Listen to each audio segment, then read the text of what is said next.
Good morning friend. দেখুন এটা আমাদের গাছের লঙ্কা। আগে হতো না, কিভাবে হয়েছে, গাছে কিভাবে লঙ্কা ধরলো আপনাদের জানাচ্ছি, ওয়েট করুন। এই দেখুন, এই যে কালো লঙ্কা, প্রচুর ঝাল।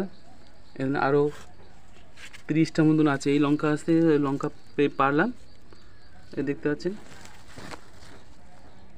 দেখুন, আগে হতো না, ফুল হতো, ফুলগুলো ঝরে যেত। তবে স্যাররা বললেন যে তুমি কী করো, একটা ভেস্টিজের এগ্রি 82 আর এগ্রি মস, এই দুটো মিক্স করে পুরো গাছে ফুলের মধ্যে দাও। ফুলের মধ্যে দিলে দেখবে পরের দিনে লঙ্কা ধরবে। এ দেখতে পাচ্ছেন গাছে লঙ্কা, দেখুন। আর লঙ্কা গাছে এটা হলো এগ্রি 82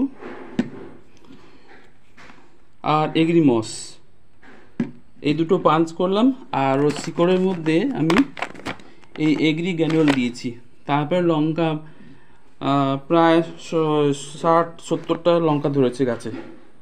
পরের দিনই লঙ্কা ধরলো, একটা ফুল ঝরেনি। Thank you, wish you wealth.